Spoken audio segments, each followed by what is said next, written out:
Bonjour les amis, je reviens pour une vidéo, ça sera une vidéo Papercraft Society. Alors qu'est-ce que la Papercraft Society? C'est une box scrap que je reçois tous les mois. C'est une des rares box à laquelle je reste abonnée tout le temps, pratiquement. J'avais fait une petite pause mais elle n'a pas duré longtemps. J'aime beaucoup cette box. Le mois dernier, elle était, c'est la seule où... Enfin, le thème qu'on me convenait moins en fait, j'aimais moins l'univers, mais là j'aime énormément, voilà. Donc je vous montre ça tout de suite.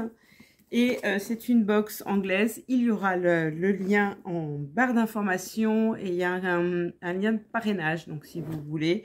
Et je crois que moi je gagne un petit peu, je dois gagner 5 € si vous abonnez grâce à mon lien en fait, en passant par mon lien. Mais bon, c'est pas une obligation, hein. Voilà. Et, enfin, bien entendu, j'ai envie de dire. Voilà, donc elle se présente comme ceci. Et chaque mois, c'est en collaboration avec une scrapeuse. Voilà. Et là, j'aime beaucoup son univers. Et c'est Daisy Mae Design. Daisy Mae Design. Voilà, alors je ne connais pas du tout, mais j'irai faire un tour parce que parfois, voilà, ça me permet de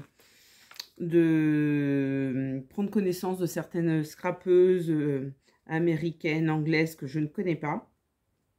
Et d'aller voir d'autres univers et se donner d'autres idées en fait, hein, voilà, tout simplement. Donc, il y a toujours un livret d'inspiration, en général, il est en dessous, mais là, ils l'ont placé au-dessus et ça, j'aime beaucoup. C'est ce qui fait la force, je trouve, de la Papercraft Society par rapport au Tony Craft Kit que j'aime beaucoup aussi. Mais il n'y a pas le petit livret. Et moi, j'aime bien voir un livret. Alors, Tony Craft Kit, on trouve des idées sur Internet, etc. La Papercraft Society aussi. Mais j'aime bien quand même avoir un support papier. Voilà, je trouve que c'est quand je refouille dans mes box, avoir le support papier, j'ai pas à chercher sur Internet les références de la box. J'aime bien avoir cette petite chose. Je vous montre ça après. Pour le reste, nous avons à chaque fois un petit triptyque comme ça, dossier triptyque avec un scratch. Alors avant la boîte, il y avait un scratch, maintenant ils ne mettent plus, ce qui n'est pas plus mal. Et vous verrez, il y a un petit détail aussi qui a changé, qui moi me va beaucoup. Et je pense que ça, c'est des petites remarques qu'on leur avait faites. Donc ça se présente, je ne sais pas si je vais pouvoir tout vous montrer, ouais, comme ceci. Voilà, désolée, je me cache derrière. Voilà, ça se présente comme ceci ce mois-ci. Et nous avons donc une planche de tampons. Et je les trouve trop mignons. Avec des petits oursons. Ils sont trop choux. Et c'est un petit... comment dire, thème un peu pastel. Je suis désolée, j'ai les ongles qui sont pas nets parce que j'ai fait de la peinture. Et du coup, ça reste dans les ongles et j'arrive pas à enlever. Voilà, donc un petit côté pastel, bleu pastel, comme ça, enneigé et tout, j'aime beaucoup. Enfin, vous allez voir les papiers. Et là, franchement, voilà, sur l'hiver. Et en plus, je suis un peu dans ce thème-là, là, en ce moment. Donc, je ne sais pas si vous avez vu ma dernière vidéo création avec les petits pulls d'hiver. Et il y en a plusieurs dans les tons bleu clair et rose pâle que j'aime beaucoup. Ensuite, on a les die qui vont avec. Et vous allez voir, il y a une petite particularité, c'est que ce die carré tout simple, en fait, il sert pour mettre des petits, pour faire des shaker cards. Et on a les petits, comment ça s'appelle? En plastique, là, les petites coques en plastique qui vont avec le die. Et chaque tampon, on a le die qui fait le tour du tampon. Alors ça, j'adore. C'est vraiment mon kiff. Et en plus, on a des petits flocons. Et je pourrais m'en servir aussi pour mes petits pulls d'hiver. Enfin, voilà, pour le thème de Noël, on peut s'en servir pour évidemment faire ce qu'il y a dans la box, hein, les petites idées de la box, etc. Mais on peut s'en servir autrement également. Donc voilà, tous les die qui entourent les tampons. Et ça, c'est parfait. Et le petit die, enfin le grand die carré pour faire les shaker cards et les petits flocons supplémentaires que j'aime beaucoup. Donc ça, c'est trop cool. Ensuite, nous avons des papiers. Alors ça, j'aime bien le pastel, le bleu pastel, je dis pour l'hiver. Je trouve que ça donne un petit côté enneigé. Et en plus, Et en plus, c'est écossais. Donc, avec des motifs écossais. Alors là, on a des cardstock très simples. Voilà, un petit cardstock, pas trop épais. Celui-ci. Celui-ci qui est très joli. Il ressemble un petit peu à un papier que j'ai reçu dans le calendrier de l'Avent sur le petit blog Crafters Compagnon. Que je me suis servi d'ailleurs, celui-ci. Et après, c'est du cardstock blanc, mais très épais par contre. Voilà. Alors moi, pour le papier blanc, quand je veux un peu cardstock, papier blanc très épais, je prends du 300 grammes que je trouve à Bureau Vallée. Et il est vraiment très bien. Ça équivaut à du Bristol, mais encore plus fort que du Bristol. Et moi, j'aime beaucoup l'utiliser. Et en plus, ça passe dans l'imprimante. Donc, quand je veux me faire des jolis embellissements, c'est très sympa. Alors, il faut savoir que la Papercraft Society, on peut aussi, si on est abonné à un groupe Facebook, télécharger des papiers qui sont dans le thème des papiers, des petits embellissements, enfin voilà, dans le thème de la box. Donc c'est à savoir, on peut faire des téléchargements numériques de papier numérique et qu'on peut imprimer après comme on veut. Voilà pour le petit triptyque, mais c'est pas fini. Alors ensuite, nous avons un papier de soie. Et là, ce qui change par rapport à avant, c'est qu'avant, il mettait toujours un petit scotch. Et moi, je maudissais ce scotch parce qu'à chaque fois, il abîmait le papier de soie. Et le papier de soie est toujours dans les couleurs de la box. Voilà, du thème de la box. Donc, ça m'agaçait prodigieusement. Et je me disais, mais bon sang, mais mettez pas de scotch, c'est pas la peine. Ou mettez un joli ruban. Un joli ruban, ça aurait été sympa, quoi. Mais voilà. Et maintenant, ils mettent plus le scotch. Je pense qu'il y a d'autres abonnés qui ont dû leur dire, puisque évidemment, le papier de soie, on l'utilise. Il n'y a pas, même des fois pour faire des petits cadeaux. Enfin, voilà, du papier de soie, c'est jamais perdu. Que ce soit en scrap ou en autre chose.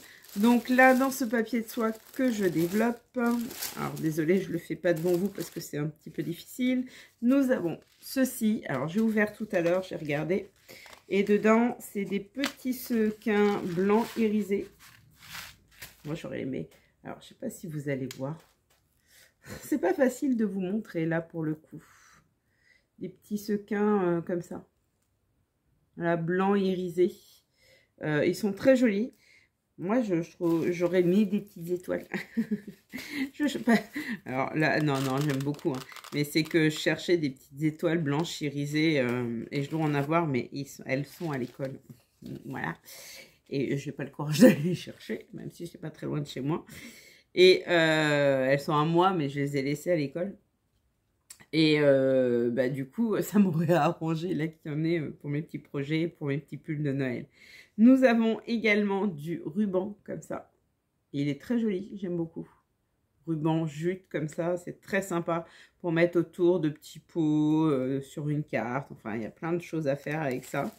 Et nous avons les petits shakers, enfin, les petits plastiques là. Alors, je sais pas combien on en a. Et ce que j'aimerais savoir, c'est si on peut en racheter. Alors, 1, 2, 3. Alors ça, dans le Tony Craft Kit, on en avait de temps en temps.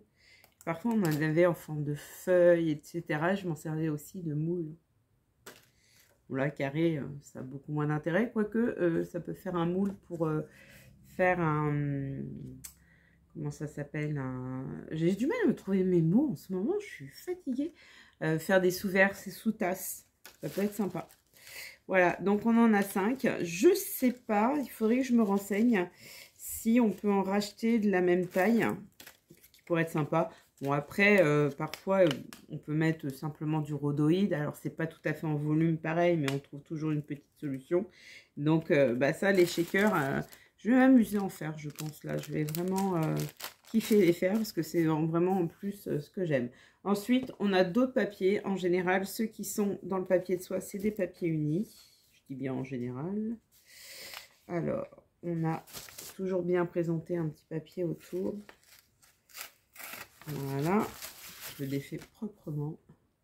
Et on a un rouge bordeaux un peu. On a 2 feuilles en général, c'est souvent par 2. On a du vert,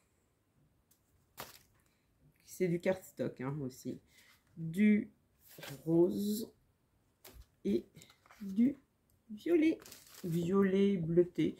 Vous le voyez un peu plus bleu, mais il est un peu plus parme, je dirais. Donc voilà pour le contenu de cette Papercraft Society. Alors qu'est-ce que j'en pense? Bah moi, clairement, j'aime bien. Mais on va quand même regarder le livret d'inspiration pour voir un petit peu ce qu'on peut faire avec. Parce que ça, c'est important. Et je vous disais, moi, c'est ce qui fait que je kiffe cette box mensuelle. Il y a toujours des beaux die, voilà, c'est vraiment ce que j'aime.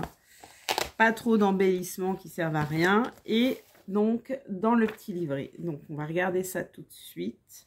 Donc, déjà, première page, une petite inspiration.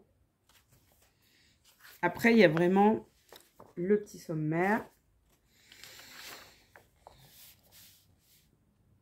Le contenu de la box. Voilà. Ensuite, un premier petit tuto en images avec le texte en anglais. Mais franchement, rien qu'avec les images, on s'en sort très très bien. Voilà. Les images sont très explicatives. Et en plus, c'est pas du vocabulaire anglais trop compliqué. D'autres petites inspirations. Là, c'est Claire. Elle s'appelle Claire Roland, celle qui a inspiré la box. En tout cas, moi, j'aime bien cet univers-là. Et du coup, on a une petite interview. Ensuite, d'autres petites images comme ça d'inspiration. Voilà. Parfois, alors là, il n'y a pas d'image d'étape, mais par contre, il y a le texte, voilà. Là, des petites publicités. Encore des inspirations, et là, avec le tuto en images. Encore des inspirations, le tuto en images. Voilà. Là, c'est sans les images. Et il y a des petites choses en plus, hein, parce que là, ils font un die en plus, une découpe en plus.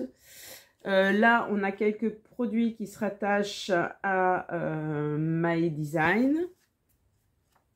Des My Design. Ensuite, nous avons encore des petites inspirations avec le DIY en images. Voilà, là, sans les images, mais encore avec les explications en anglais. Là, nous avons un petit peu des explications sur la Papercraft Society et pour s'abonner. Et nous avons encore des petites inspirations. Voilà. Donc ça, j'aime beaucoup. Et souvent, voilà, les images suffisent.